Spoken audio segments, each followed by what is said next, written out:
All right, we live, my man.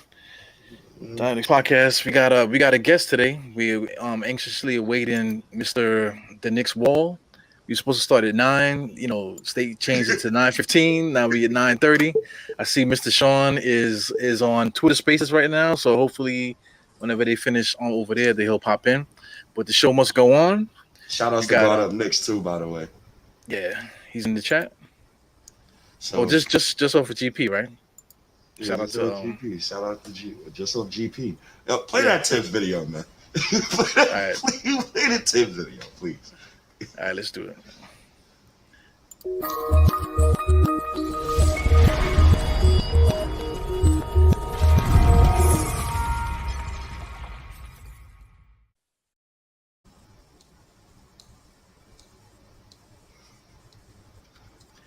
Ah man, it's always some damn technical difficulties.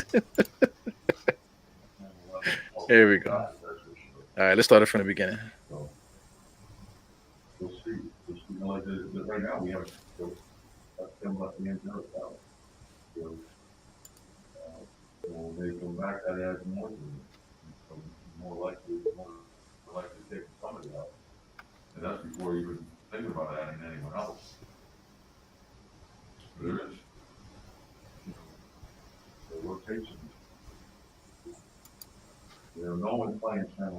Yo, what is wrong with this cat, man? Could you hear Mr. Tom Thibodeau? Yeah, I can hear him. But if the people couldn't hear him, basically he's saying that nobody plays 10, 11, 12 guys. Well, I see Greg Popovich do it a lot. But basically he's talking about Cam Reddish. He's talking about the rotations. And he was basically saying to upper management, we need to consolidate. That's what I think what I heard from that. Yeah, his tone is always bugged out, man. So let me see if I can get it right finally this time. Ah man, I tell you this internet, man, is never a straightforward thing. Nope. So let's try this one more time. We got to hear the context of it because I mean guys are gonna report it. What do you call the post and all these guys they're gonna repost it in words, but it's always good to hear it from the horse's mouth. So let's see if it works this time.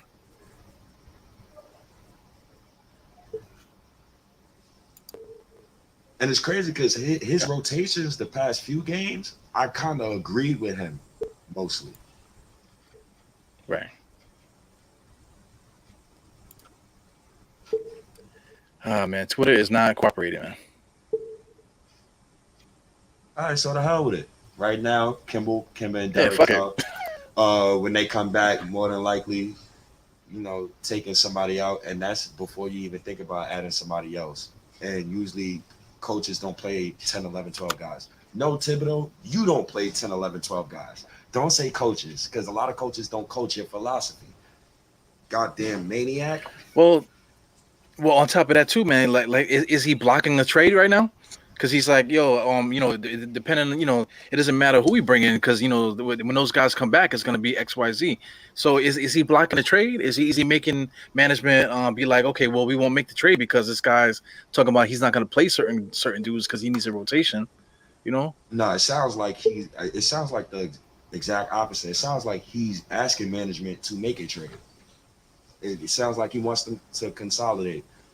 He said that the wing position is jammed. He also spoke about Cam Reddish minutes when Cam Reddish come back from Yeah. injury, and you know, typical Tibbs. So I want to see what he does. I want to see what type of tricks that Leon Rose has, because mostly today was going to be about trades and the roster and what we've seen, and once Sean get in here, wanted to really ask him about how did he feel about the rotations, because you know I for the last couple of games they've been cool, but the problem is you can't get Obi you can't get Obi in rhythm right now. I think that's the only gripe I have right now is Obi cannot get in rhythm, and I think that's attributed to Derrick Rose being hurt as well, and playing 9-10 minutes for a player of his play style, who has his play style, it's not gonna help him out at all. So I don't agree with that shit, man. you I know, know you don't. yeah, because I mean, you need Derrick Rose for him to play good, and you gotta do something with his play style and all that stuff. And I don't agree with that stuff, man. Because I mean, you want to cut whose minutes you gonna cut to put Obi out there, and are you gonna showcase him just to get everything going? You know that That's true. that That's yeah, true. that I don't agree with. That's true. But we But got at the same time, if you even want to trade him in a deal, you would like to, try to play him actually instead of running Randall rabbit. Randall looks tired. And you got yeah. people complaining, barking at Randall. How about you play Obi some more minutes? Yeah, that's the big problem. All right, man. Well, the big guest is here, so we're gonna give him the proper introduction. He's from the Knicks Wall. We're talking about Shaun Snow. He was doing Twitter Spaces, man. So he finished the little rant over there. So now he's gonna hang out with us. What's good, my man? Oh, we're live already? I'm so sorry. Did Yes, I yes, ruin we your are. Yeah, time? brother, we live, man. How you doing, man? Oh my, did I mess it up? Did they hear me in the background already? Nah, No, no, no. you might as well go Okay, on your cool. rant right now. You might as well rant right now. Yo, Rant State away. really be in the hospital, man. That's crazy. State really be potted from the hospital. Yes, sir. Yeah. I do my best, man. But Hey go. man, The how floor y'all is doing today, yours. man? It's an honor to be here. Appreciate you. Yeah, I'm really excited. I really like the Cam Reddish move. I think it was a good move for us. It was a low cost, low risk move. Possible high reward. He fits in well with RJ. I like the wing fit, and the dynamic, even if they weren't teammates already. But the fact that they have a rapport with each other, and I think that adds to it. And it also shows the front. I feel like it shows the front office is like invested in RJ as well, and I think that's really cool. I think that's something important to see from a guy who drafted third, and he's in his third year. So him stepping up around the same time that we make a move like this is a really cool thing to have happen. And I'm really looking forward to seeing how they look together on the floor. And I'm also excited because I know that there's another move coming. There just has to be. We have too many people. You invested a first round pick in Cam Reddish, even though it's a protected pick, whatever it may be, it was still an asset. You did that. Clearly, you plan to have him here presently and in the future. And the only way to find out if you plan to have him in the future is to play him presently. So I feel like he's going to get a good amount of minutes. He's going to get a good amount of opportunities. And for that to happen, somebody's got to be moved, especially by the time Derrick Rose gets back and things like that. So, I mean, State, you'll probably be ecstatic. I feel like the guy that's getting moved is probably AB. I mean, it's the most movable contract. He's a good player. He's a player teams will take. So I feel like you can't really move Fournier. It's going to be tough to do that. So I think the guy that's going to be out of here is probably AB. I'm hoping that I don't want to make any more marginal moves either. I think Reddish is a marginal move, but I'm happy about it. But I feel like any move we make from here on out, unless it's to offload a guy, we don't need to bring in any more role players to get in the way of the youth. So I feel like we just need to be, at this point, getting people out to make room, or stockpiling and making that one big move to like finally make a push with that roster. Yeah, I think we agree with what you're saying, man. But Tom Thibodeau, his body language, we was trying to get the video up, it wasn't working. But I'll just play the audio, man. Just listen to what like this Tom Thibodeau's tone here. We'll see. We'll see. Like right now, we have Kemba and Derrick out. So when they come back, that adds more to the mix, and so you're more likely to take somebody out, and that's before you even think about adding anyone else. There's the rotations. No one's playing 10, 11, 12 guys. That's for sure. So we'll see. We'll see. Like right now, we have Yeah, that's basically what he said. So he's always talking about rotations and stuff like that. He doesn't want to play no more than 8. He doesn't want to go no more than 8. And then he was hinting on trades and stuff, like before we get somebody else in here, we got to worry about some of the guys that we currently have. So what do you think about how Tom Thibodeau's been handling himself, handling in the roster, and kind of like putting us on spot a lot of times, because we'll make takes. But we can't make takes because, like, from game to game, he's doing this, he's doing that. So, it's just weird, man. So, what do you think about Tom Thibodeau? I mean, I love Thibs for what he's done for us, for getting here and, changing things around, making us a respectable team. Culture that's been instilled, I feel like he has a lot to do with it. And I feel like I gotta get us credit for that at all times. But I think he's very stubborn to a fault. We learned that last year when he started Alfred Payton all year, even though everybody who was watching the games knew that that was a terrible decision. And now with the Fournier thing, and it is what it is. And I won't harp on Fournier because he's hit shots over the past week, and that's all I really ask him to do. But I feel like there's no way that Obi should be playing 10 minutes. Like that's just unacceptable. I mean, I feel like before Obi went on COVID protocol, he had a career night, and then he came back from COVID protocol, and then Julius was out. The first game Julius was out. He didn't do a whole lot, but he was all right. Then the second game Julius was out. He had 19, 6, and 6. And then Julius came back, and now he can't get 10 minutes because Taj Gibson is playing 25. I don't think that makes sense. I love Taj Gibson. I think he's very serviceable. He's here for us all the time. I love the fact that whether he's not in the rotation, whether he is in the rotation, whether you need him to start, whether you need him to be the guy, the guy clapping loudest on the bench, he's going to be there and he's going to do that for you. I think he's a great guy to have on your roster, but I think that Obi should be getting prioritized. And, so it's upsetting. I think that you should be prioritizing Obi whether you plan to keep him here or not. Like playing 10 minutes doesn't serve him if you're planning to keep him. Playing 10 minutes doesn't serve him if you're planning to bump him up to be an asset. It doesn't really make any sense to me. Also with Emmanuel quickly, I feel like, part of the thing about coming into the season, I was comfortable. I was confident and comfortable with Emmanuel quickly being a starting point guard. After seeing him and the way he's played this year, I think he's been our most consistent player this entire season. And he's been really good on both ends of the floor. He's shown more ability as a playmaker. So I think he could have easily been in that starting spot, especially when you consider the playmaking that goes through Julius and now, luckily, finally, RJ. Because RJ was standing in the corner like Bruce Bowen for the majority of the season. I was getting pissed off.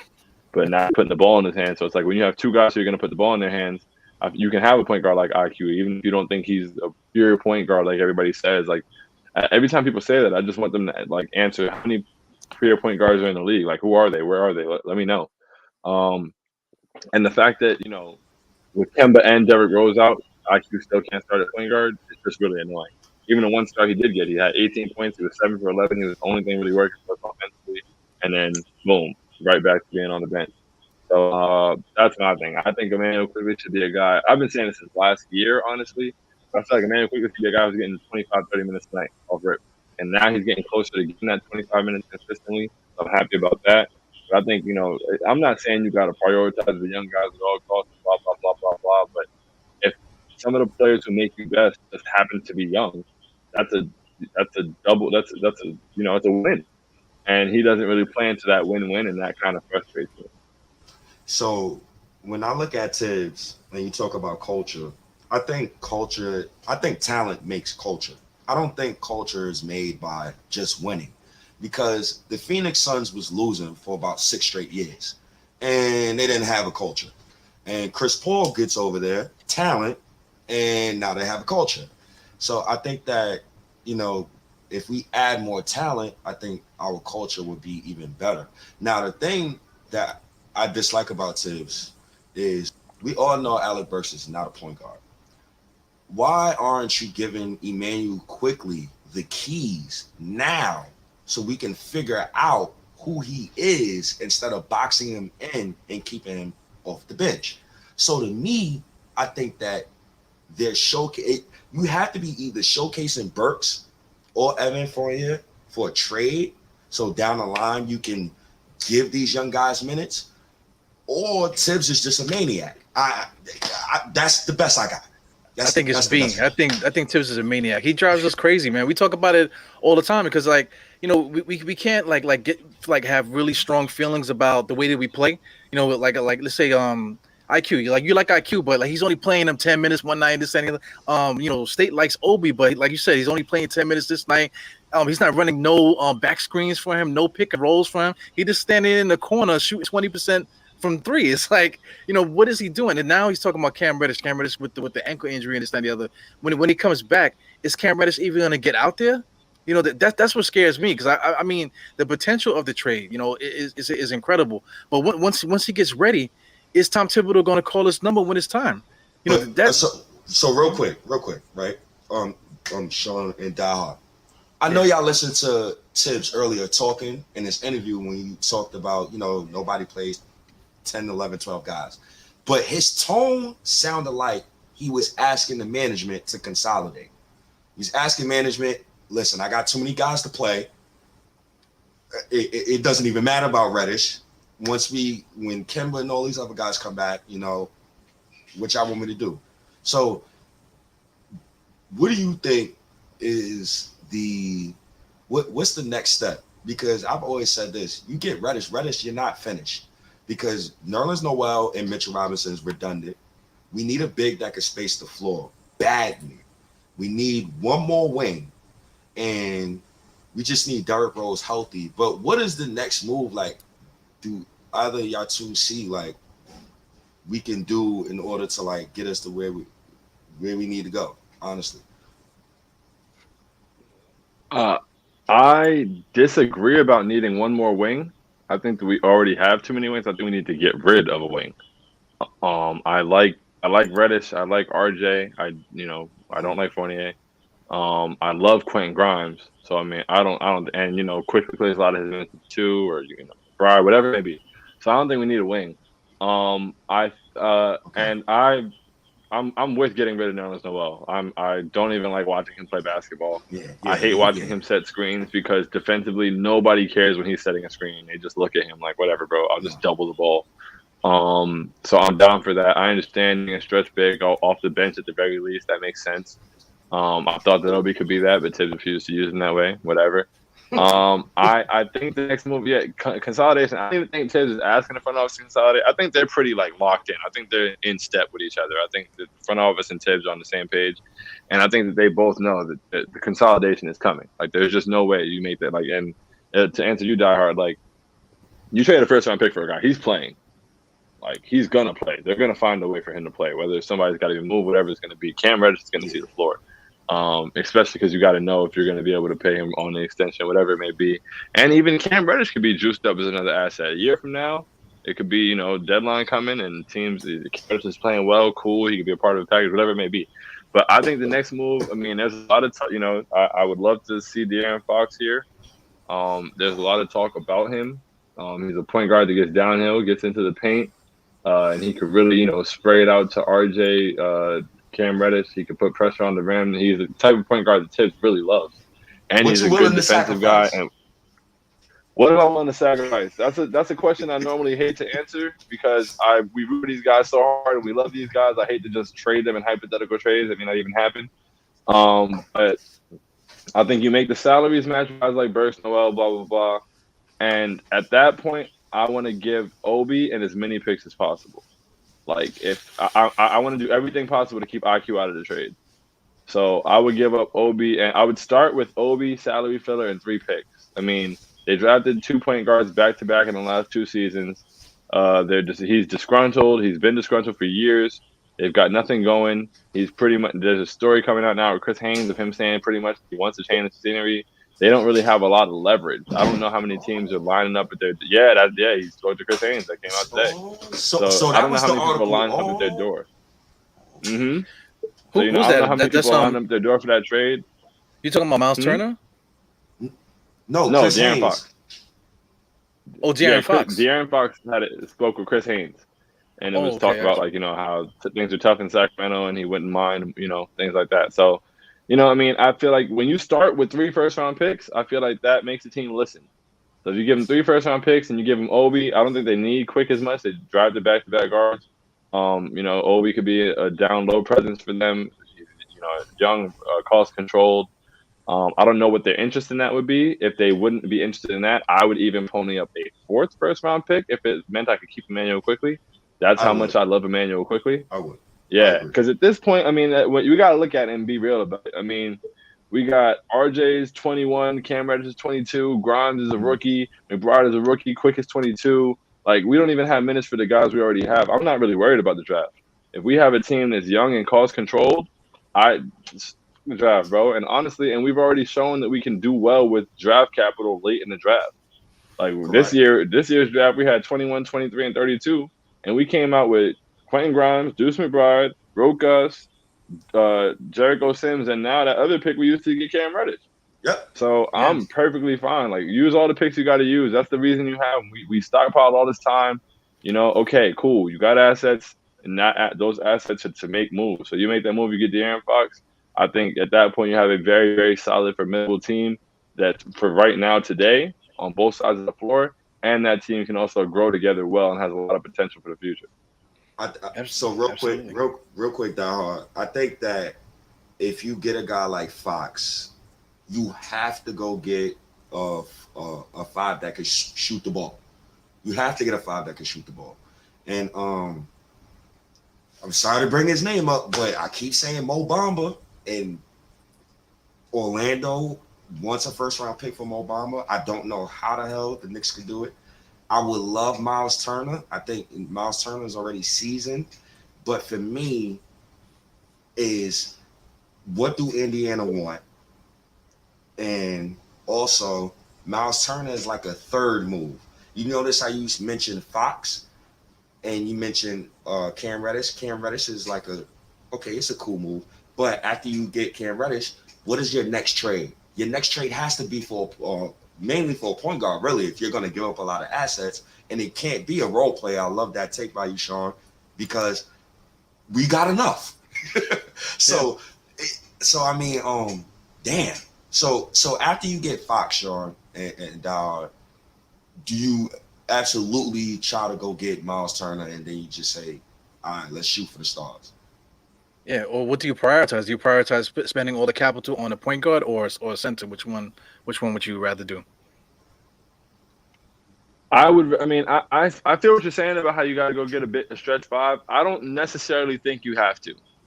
And I'm not big on Miles Turner at all. I prefer Mitchell Robinson to Miles Turner.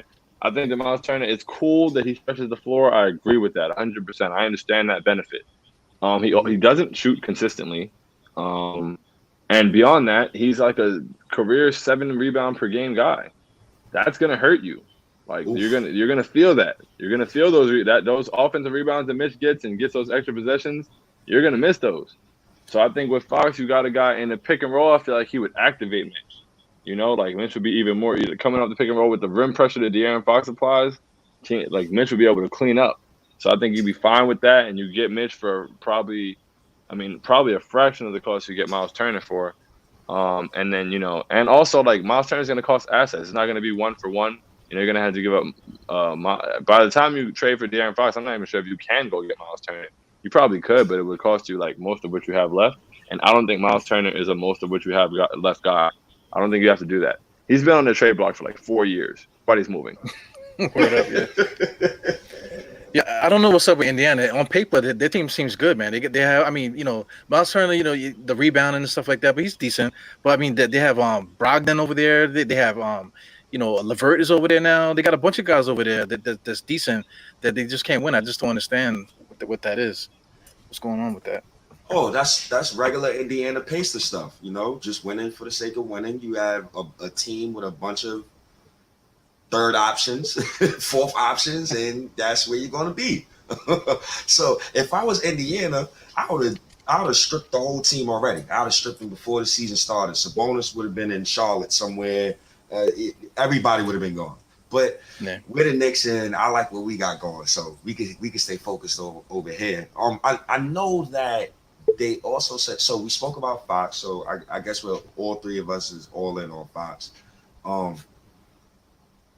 So the next guy, I believe, after Fox that he was talking about was Caris LeVert. So Shaun and Diehard, one of y'all two, where the hell did this Caris LeVert stuff come from? I would love to know. Shit, probably somebody's agent. They made it up. Yeah. Fabricated. Okay. So they made it up. There's no way we're looking at. I mean, once again, I don't know shit at the end of the day. But there's no way we're looking for Caris LeVert. We just traded for Cam Reddish, and you hear Thibs talking about how he doesn't have enough minutes for him right now. So because if you trade for Cam Reddish and you give up a first round pick, he says I love the fact that he clarifies that he loves Quentin Grimes. I love that. But if you make that move, you've got RJ at one wing, you've got Cam Reddish at the other wing, you've got Grimes. What are you even trading for LeVert in the first place? And in second place, where are you putting him? We're not interested in Caris LeVert. Okay. Yeah, money-wise too, because you're just wasting assets by trading that. You're just going in circles, actually, spinning around, chasing your tail. Yeah, so I guess we're all in agreement that the point guard is the priority. Just to spend whatever assets that we're going to spend, it has to be the point guard. Yes. Yes. Well, outside of Fox, who else will be the guy? That's the interesting question. Oof. My bad, Stay. Go ahead. Terry Rozier, Jim, No thanks. you're not gonna like Dennis Schroeder. Good. Please stop there.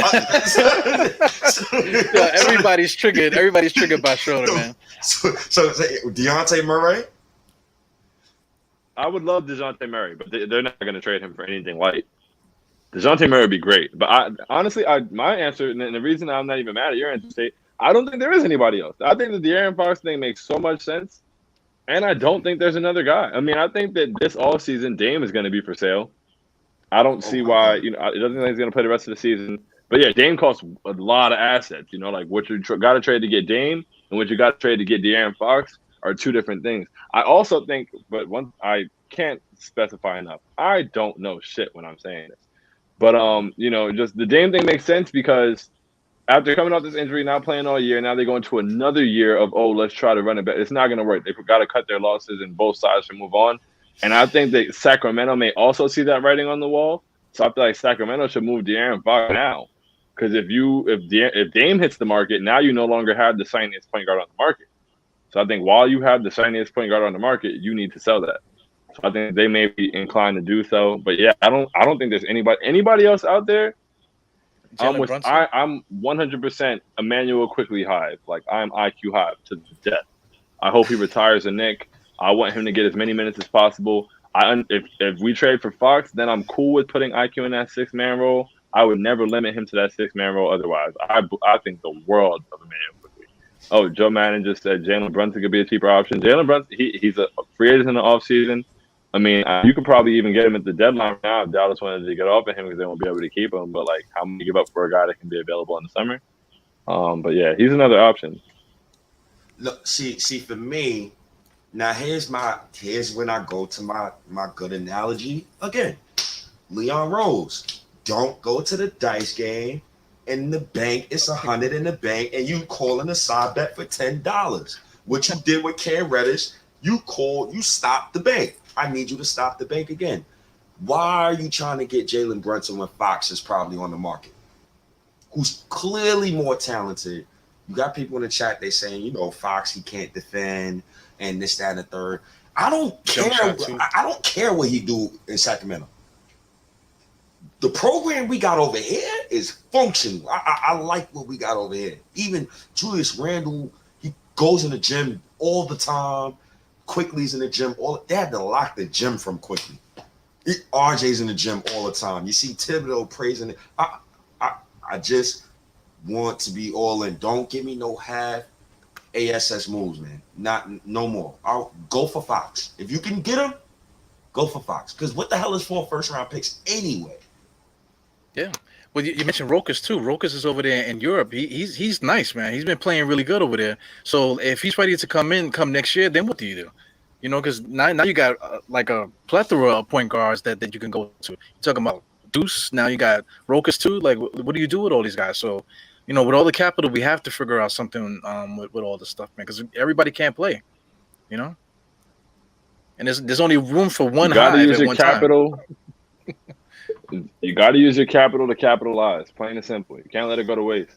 We sat in the division and watched Danny Ainge do that over and over and over and over. They had all these extra picks, this pick from this team, this pick from that team, and he just kept holding on to them. All these people hit the market. Kawhi hit the market. Jimmy Butler hit the market. Everybody you could think of hit the market. Paul George, and he just kept waiting and watching with those picks, and they got him nowhere. And it probably missed their window to be a dynasty. You can't play around. You got capital. You got to take advantage of the situation. You got a lot of young guys in place. Cool. You got a good culture. Cool. Like Stay just said, I'm not worried about what De'Aaron Fox. His nickname is Swiper. I'm not worried about his defense. Like, he's very fast. He's very athletic. He's very capable. He's good. He's in the pass. He gets steals. I feel like I highly doubt that a player who's capable of playing really good defense is going to come to play for Tom Thibodeau and not defend. I don't think so. We watched Kevin Knox turn around as a defender. I mean, not turn around completely, but he tried a lot harder. I know Dennis Smith Jr., like, when he came in the preseason, he was locking up. When Thibs got here, guys played, because for Thibs, if you want to be on the floor, you got to play defense. So I don't think De'Aaron Fox is going to come here and watch guys go by him, so I'm not worried about that. The jumper, I mean, you want it to be better, but I feel, once again, people talk about De'Aaron Fox all of a sudden like he's like 29 years old.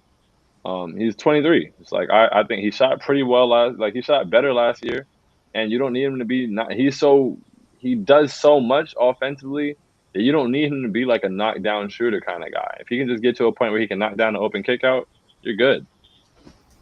Yeah. One year he shot actually 37%. That was the second year.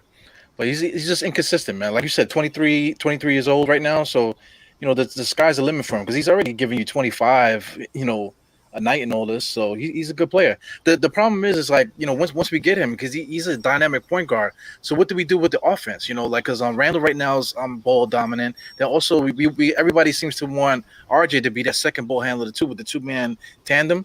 So when you bring Fox in here, you add another dynamic to this. So how do you think Tom Thibodeau should attack that, the offense? I mean, well, when you look back to Chicago, Thibs had Derrick Rose. He had like the athletic point guard. He preaches rim pressure. He always talks about putting pressure on the rim, not pressure with pressure, spraying it out to the corners, things like that. I think that De'Aaron Fox could help a lot for RJ and Julius. I think he could help RJ. He could help set RJ up. Think about how much better the team got when Derrick Rose got here last year. It was just a point guard to set things up, to push the pace, get guys in good spots.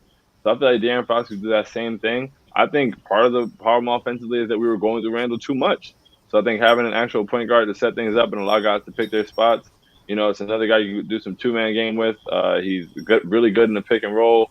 So I wouldn't mind that. Like, he's probably not as good off ball, as far as the RJ primary touches and things like that. But I don't think it's an impossible problem to work out at all. And we're last in pace in the NBA. We are the slowest team in the NBA. So go bring one of the fastest players in here and run the damn floor. I think that would do wonders for RJ. I feel like RJ I love transition RJ. Transition RJ is one of my favorite things about basketball. I would love to see him get out and transition more. Absolutely, man. Me and Steve been begging for it too, because that's his bread and butter. He was doing that. His whole career. What's the name? Fizdale. When Fizdale was here, Fizdale had him playing point guard sets too, coming down the lane. Just going. East and west, just going straight down the middle. That's what he's good at. Send a little pick, and then RJ should will take care of the rest. He does a good job of sealing guys on his back, and taking the pick and coming inside and making the strong lay. So there's a lot of different ways that we can could function, with Fox here. But I just don't trust Tom Thibodeau, man. I just don't trust him. We done had like 4 or 5 different teams this year, based on injury and stuff too, man. But RJ done played 3 different ways. Randall done played 3 different ways. Fournier done played 3 different ways. So it's frustrating to me just watching him coach basketball, man. You got to think about the COVID protocols and stuff like that. Just real quick, yeah. Keep Alec Burks out of all Fox trades. I want to keep Burks out of that Fox trade. Got to keep Burks. Who is this? Got to keep Burks. Who is this y'all got out here? I don't know.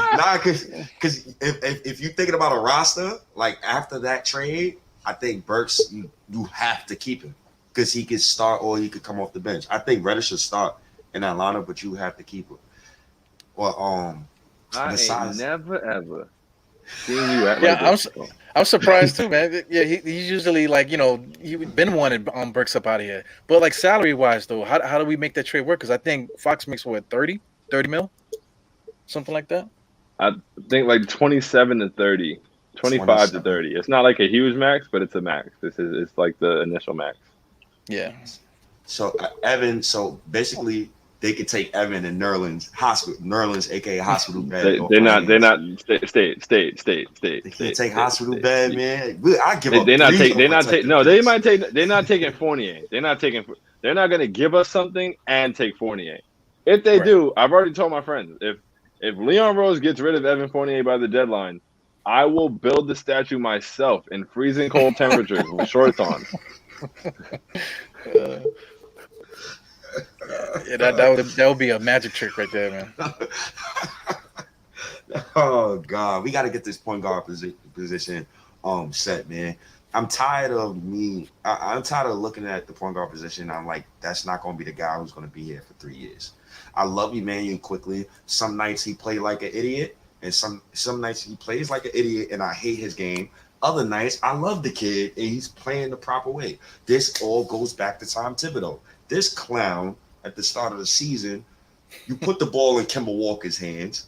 We go 5-1. You take the ball out of Kemba Walker's hands. You put it in Randall's hands. We proceed to look like crap. You got people like me calling for the lottery. Then you take the ball out of Randall's hands. You put the ball in RJ's hands. Now we 20. What the hell is going on, Tim? Yeah, I'm just saying the same thing, man. You know, he's just all over the place with the style of playing stuff. But you know, well, on paper, let's say if he was to get Fox, right? I'm talking about like a starting lineup of Fox, RJ, Mitch, Randall, and Cam. Let's say hypothetically. Then you got Rose and IQ out there, and then you know, State don't want to trade Burks. You know, and then you know, we still got Taj Gibson and all those guys. How good is that team, yo? I'm sorry, with who? I'm sorry. Well, the starting lineup, you know, hypothetically would be Fox, RJ, Mitch, Randall, Cam, and then of course you got Rose out there, IQ, Burks, because State don't want to trade him. You know, Taj Gibson and all this. You know, so what do you think? Like, how good is that team?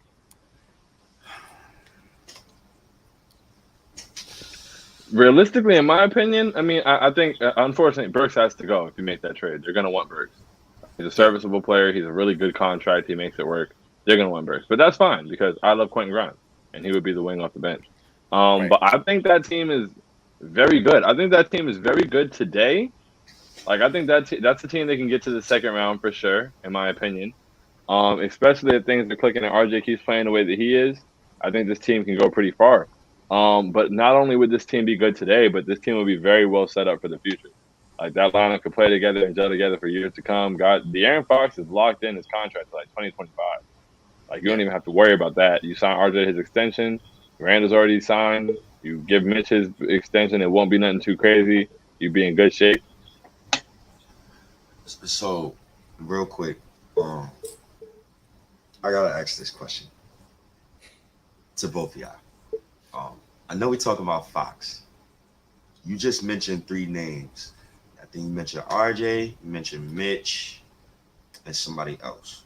Well, if you didn't mention, I'm gonna mention Cam Reddish. All 3 of these players is up for extensions this summer. And I would like for the Knicks to sign each player to 5-year deals. The reason why is what you just said. 2025. 2025, the new TV deal comes in, and I think the cap room spikes up to 171 million. In 2025, Giannis, Tatum, and Donovan Mitchell is free agents. It would behoove the Knicks to want to pay Reddish, RJ, Mitch this summer to those long-term deals because none of those players has been on all NBA teams. None of those players been on all-star teams. None of those players been on all defensive teams. So they're going to be cheap. So I think that if we sign them to reasonable contracts now, it will benefit us years from now. How you feel about that? I agree with that wholeheartedly. I think that I'm not a cap expert or anything like that, but I think that to sign the 5-year extension, they would have to sign it the summer after this one. I think this year they can only sign the 4-year extension, but that's just something I heard from somebody, so I'm not 100% sure. But either way, I would like to lock them up as long as possible because you're right. Like that, I remember when the first TV deal happened, and I think Anthony Davis was the first person to get a deal. And it was 5 years, 200 mil. It was the first person to make 40 mil. And it was like, damn, the money is different now. So that's what's going to happen when that hits again. So it's like you want to lock your deals in now so that you have good deals. Like even last time when people, like we made that Melo deal for his extension. And everybody was like, oh, they gave him so much money. But he took a little bit less than his max. And he took it before the spike. So other contracts started making it look different in comparison. So if we can lock those guys in long term and not have to worry about and then you have them in the new cap with the higher number with their lower figure and you save room that way. So yeah, that's a good take, State. Well, if I could add to that too, man, that makes trading Fox so important because you get Fox in here now because he's already signed, and then in the summertime now you could just pay these guys, whatever salary you think they can make because now you already got your point guard, you already got Randall, you already got certain guys on the team already, so now you could pay these guys and go over the cap and stuff, and then just make your stand with these young guys. That's why I'm thinking about like how good are these guys, man? Because on paper, potentially RJ still didn't reach this potential yet. Cam didn't do it yet. Fox, I think he still can go to another level. Randall also too, man. So the potential of that group is crazy. It kind of reminds me of Golden State. Like Golden State, they had Curry. I'm saying they had Curry. Curry was coming up, with Mark Jackson and stuff. And then, as soon as they, drafting other people, what's the name? Clay. And they was able to get, Durant, and keep adding on different people too. So I think it's kind of like a similar situation there. Yeah, I agree. All right, last two things, and then I wanna get y'all two out of here. I ain't even gonna lie, I'm so exhausted, fellas. Like It's like an understatement, so man. I'm so tired, bro. I need to know, Shaun, what is RJ's ceiling to you? And I gotta ask Eru again, what is RJ's ceiling? Because he's the same man that said RJ's trash, and RJ proceeded to shut him up. So, Shaun, what is your ceiling for RJ Barrett? I think to me, RJ Barrett reminds me of Brandon Roy. But people call me crazy. I say, okay, cool. You go watch some Brandon Roy and you see a little bit of RJ. But what is your ceiling for RJ Barrett? Diehard, you said RJ's trash? No, I actually said. Don't be one of those. I actually said he was dog shit. I said he was dog shit. Actually, he was playing bad, man. You can't front. But that's what I was saying. Like this season, like we don't see like 4 or 5 different RJs this year. In the beginning. He played good in the beginning. He had like 5 games, 20 points, and then he was just like complete trash for like a good, 2-3 weeks. He was bad, and then he came back again. So it is what it is with that, man. But I believe in him though. He struggled mightily. I'll give you that. I just want us to start doing a little differently in his fan base. We can say that he's playing poorly without saying he's dog shit. Especially for a third. Now, if RJ was 32 years old and having bad for 2 weeks, I'd be like, all right, whatever, he's dog shit. But like we've seen the improvements that RJ made from year 1 to year 2. Also, he said he was dealing he said even before he got COVID, he was sick. Like I was at the Brooklyn game. He started the game, and then all of a sudden he wasn't there. He was throwing up, and then he didn't play in the Chicago game after that. So I think he really was sick. He's feeling better now. He's getting into a rhythm. We're using him more. Like I said earlier in the season, we had RJ playing like Bruce Bowen. He was standing in the corner. How effective can you really be?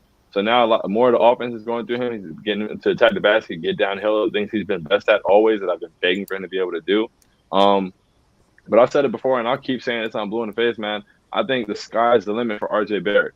I truly believe the sky's the limit for RJ Barrett. I think that he's a guy who's going to be able to score 3 levels, which is what I think that's where your Brandon Roy thing comes from. I think that Brandon Roy had a more fluid game than RJ does. I think it looked a lot different. Way more fluid. Way more fluid. Yeah, it was way more fluid. But RJ with his strength, the jumper, he's showing the mid-range pull-up. I love the little go-to move he has now where he attacks the big and then spins back off his back foot off the pivot and fades away. That makes me so happy. The post touches he has where he shoots that little baby fadeaway drifting across the lane. Like we're seeing the different. Not only is he having like 30-point. First of all, he's got 30-point games on 60%. He's got now like 4 of those. There's only 2 other guys in the league that have done that 3 times. That's LeBron James and DeMar DeRozan, and they're both MVP candidates. And then as far as 30 points on 55% plus, there's only like 8 other guys have done it. And the 2 of that group, the 2 least are like Jason Tatum and Paul George outside of RJ. So he's in elite company with that, like that efficiency and the volume. But it's not only just like he had a game this year, he had 32 points and he had 7 for 8 from 3. But that's not how these games have been. This is not like he's showing everything. He's hitting threes. Even if he's not hitting threes, he's getting to the rack. He's hitting the mid range. He hasn't even been shooting well from the free throw line. Lord knows what he could be doing right now if he was hitting the free throws. So, I just think the sky is truly the limit. And what we're seeing from him right now is like if you're seeing, he's 21 years old, And I feel like as a Knicks fan, we haven't even developed this kind of talent before. Like we're not even used to this. This is the highest pick we've had since Ewing. Like we all as a fan base have to get behind RJ even through the struggles. But yeah, he's 21 years old, man. He's out there dropping 30 on 60%, back-to-back 30s. He just played a game national television against Luka Doncic and was the best player on the floor, undeniably. And if you're able to do that at 20, come on, Rikers on both sides of the floor. Like he has a high potential on both sides. Rwanda Warden, he had Luka Doncic in jail. Like it's a wrap. So like like his ability on both sides of the ball, his ability to score at 3 levels, his vision. He's a really good passer. He's a willing passer. He gets out of transition well. Like there's not really a lot. Like my reason always, even before he started showing what he's showing now, my reason for believing that the sky was the limit as far as his ceiling is because his floor is so high in so many different areas. He's going to be a plus defender forever. He's shown he can shoot 40% from 3. He can get to the basket. He's got to improve his consistency finishing around the basket. But you see what he can do. You see the floater. So there's a bunch of different things within his game that he doesn't really have a lot of limitations. And even the things you think he's limited at, he fixes them like really quickly. And he has a great work ethic. So I just think that really, truly, the sky's the limit for RJ Barrett, man. I'm very excited for it. He said Hall of Famer, Diehard. He said Hall of Famer. Truly. State was crowning him Hall of Famer. I'm gonna be there when they put number 9 in the Raptors on everything I love. I live in Florida, and I flew to before I was even really I had just started TKW. I wasn't really into the Knicks content, stuff like that. As a fan, I was going to New York because I felt like I had to be at RJ's first game at the Garden. And I will be there when they retire his jersey. I was at his first game at the Garden. I was at his first playoff game. Like, I am very, very tied to RJ. I'm there. I want to be a part of his documentary. I want to be a part of his last dance. Jesus Christ! you sound worse than State. State was going crazy about RJ, talking about green jackets and all kind of stuff. State is bugged out. But State and I have disagreed about a lot of things in the past. But one thing we are always on the same page on. I will not trade. I'm right there. I'm not trading RJ Barrett for God. I'm there. So State and I are both RJ Barrett high. Always. We may disagree on certain other things, but one thing we've consistently agreed on: RJ Barrett is the one. Yo, I told you, Dog. What I told you, RJ or my parents. I'm gonna look at Mom Duke. She gonna be tight. I'm telling you. Yeah, he was saying that on Mother's Day, bro. He was saying, he was saying all that stuff on Mother's Day. I'm like, how could you do that? I'm telling you. But all right. So we spoke about RJ. I feel like RJ is he's gonna be a superstar. Watch now. And you know what's even scary? We're gonna be underpaying him for the next 5 years. That's what's scary. And then going to the last thing that I wanted to ask y'all. Now that Reddish is in the building and RJ is in the building, you got a guy who I've called him Majin Buu in the past. Got a guy over there in Smoothie King Arena named Zion Williamson, right? And he hasn't played yet this season. What I think is going to happen, and I'm going to save this video and play this video a couple months from now to see if I'm really like Cam. What I think is going to happen is they're going to offer him the extension this summer, because I think you can offer it this summer. Shaun, I think he's going to decline it. I think he's going to decline that extension. And then when he declines it, that's when it gets fun. So what do y'all both think is happening over there in New Orleans? Because I think he's done with them, honestly. I don't want to say nothing, man. What do you think, Shaun? This is one of those tough ones to say something on, because as soon as we say something, we're the wild Knicks fans who always think we're getting everybody. But let's just talk about the facts, like State said. But without the Knicks being involved in the situation at all, before you include the Knicks, he doesn't want to be in New Orleans. I feel like everybody who knows anything about the NBA knows that. He doesn't want to be there. He doesn't trust the front office. It's a small market. Like, they're not doing anything. All that. David Griffin is a terrible GM. All of that stuff. He doesn't want to be in New Orleans. He's doing his rehab right now, away from the team. Him declining that. Nobody. I don't think anyone's ever declined that extension. So that would be monumental, huh? Porzingis. Porzingis didn't decline it. He threatened to decline it, but you can threatening to decline all that money and actually declining it are two very, very, very different things. Everybody ever has taken that money and then they request a trade a couple years later. So that's probably how it's going to go. If he does decline it, that would be ridiculous. But I do think he doesn't want to be in New Orleans. And then, I mean, you keep replaying that video in your head of when they asked him after we beat the Pelicans last year, and they asked him how he feels about the guard, and he lights up and he's like, "Oh, I was hoping you would ask me that." Like, what the hell? Yeah, like he's licking his fingers when he was saying that. Yeah, he literally looked. He was like, he was happy as hell. He was lighting up. He was like, "I love it here, man." Like, blah blah blah. It's my set. He's like, my favorite place to play. He was like, "Oh, outside of New Orleans, of course." Like, that was a formality. And then so then you look at the fact that he's the Garden. He doesn't like New Orleans. And then you got RJ and Cam here. I mean, if he ever does one out, I feel like, we've in the past been on guys' list, but we're normally on the list as a formality or like, oh, the Knicks don't have anything, but New York is cool, whatever. We were on Anthony Davis's list next to the Lakers, but we all knew that was just the Lakers. But like with Zion, like if he does decide he wants out, like where else would he be going? Like that's how I feel about it. So I'm not gonna like I've spent my entire childhood like, oh, LeBron's coming this summer. Oh, this is gonna happen. We're gonna get KD. I've experienced way too much heartbreak. I love the team we have right now, so I'm focused on this. But as far as the Zion thing, it's not anything like ridiculous. I mean, it makes sense, especially after the Thibs move. Yeah, especially with the salary cap going up too. We're gonna have extra space to make something like that happen. So, stranger things is gonna happen, man. I feel like we're real close to doing something. Doing something meaning like either getting close to the championship or winning the championship. I think. Oh my God. Why not? Because I keep trying to lead you guys into this thing. We talking about Fox, RJ, Mitch, Randall, and Cam potentially this season. You know what I'm saying? That's a lot of firepower right there, man. If Tom Thibodeau all of a sudden remember how to rotate, that lineup can catch fire, and next thing you know, we could have a championship this year. Yo, this guy. That's a lot of firepower. I wouldn't say that's a chip this year. It definitely gets you into like contention in the playoffs. So like that's a very good team. And going forward, you really have something on your hands, especially if if RJ continues to play the way he's playing and develop the way he's developing, and you get even somewhat of that development from Cam. I mean, to be honest, I look at them as, and it's gonna sound crazy to say it, I don't really care though. I'm the guy who likes to say it. Like I don't mind if something I believe, like I think it's pretty logical. I think that RJ and Cam could not that they are on their level or anything like that, but they could provide that same effect of like a Kawhi and Paul George of having two really long, really wing defenders who are also talented, two ways at the wings.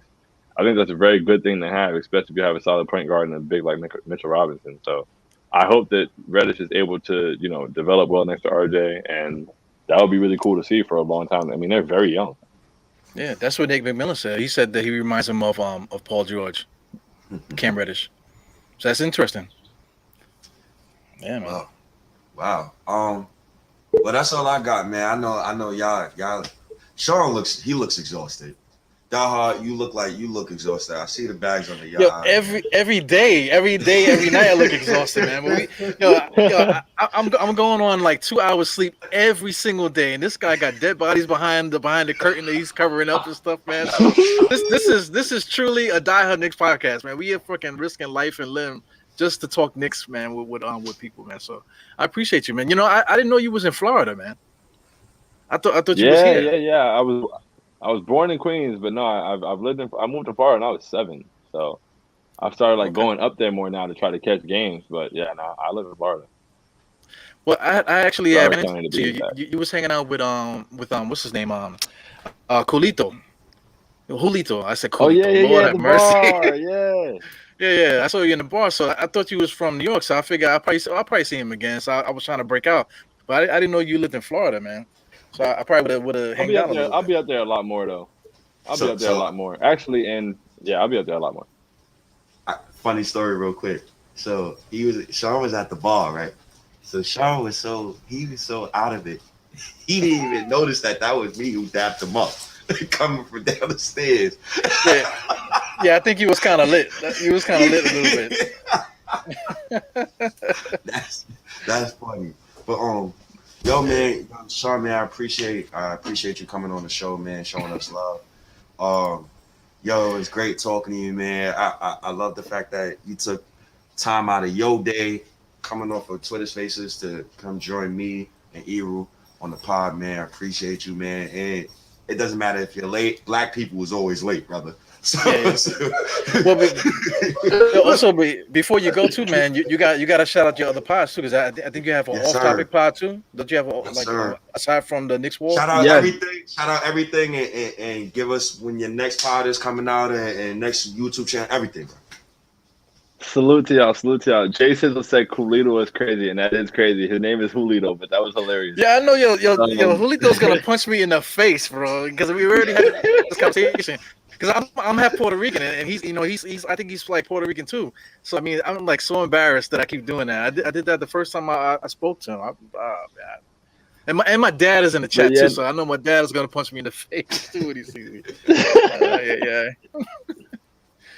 But yeah, no. So I mean, check out. If you guys here, check out the TKW pod. I do post game prosperity on the YouTube channel. We go up every time. It's a great time over there. It's great vibes for the post game shows after every game. And then as far as like outside of the Knicks stuff, I have my brand. I'm Possible. Art on my sleeve hoodies available now. You feel me? Go get you one. That would be beautiful. In my pin tweet with the commercial of me on the swing. And what else? I mean. Yeah, just plenty more stuff. I'm gonna have music coming out soon, things like that. So if you follow me, just thanks for all the love that all of you showed. Thank you guys for having me here. That's really dope. I really appreciate it. I legitimately had a really good time. You guys are hilarious. Well, this is the first time, man. Next time you come in here, we're gonna get freaking crazy, man. This guy stays sometime. I don't know, man. This was I'm telling you, I really didn't know what to expect. Well, me and State are on our best behavior, especially me, man. I'm just like really trying to. You really are. I can tell. Because I was like, oh boy, who knows? I was like, State gonna get me in trouble on this part. He's gonna say some wild shit. Listen, man. Winning with the kids cures everything, brother. I've never seen you like. My man said, "Don't trade Alec Burks." I was like, whoa.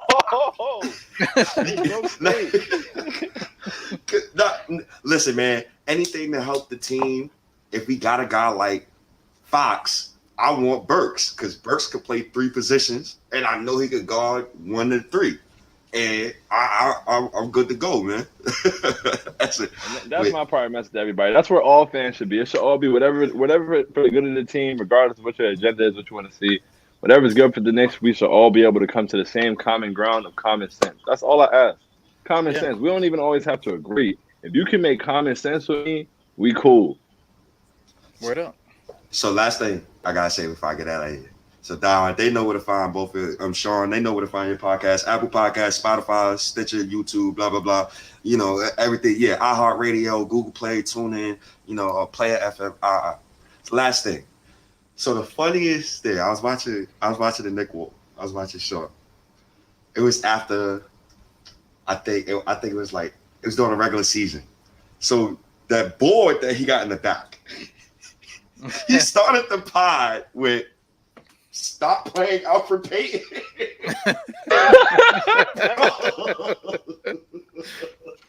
Yeah, Shaun, you be bugging too, man. I was so fed up. Yeah, you be bugging on your pod too. You be having me dying.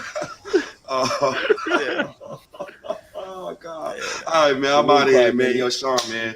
Appreciate you once again, Diehard. I appreciate you, brother, man. I appreciate y'all brothers, man. Continue the good work. Everybody, wear your goddamn ass. Salute the Knicks Wall. Y'all guys do great work. Love the articles. I'm out of here, man. And sanitize your goddamn hands, fellas. Salute, man. Appreciate y'all. Have a great one. Everybody be safe. Yeah, no doubt.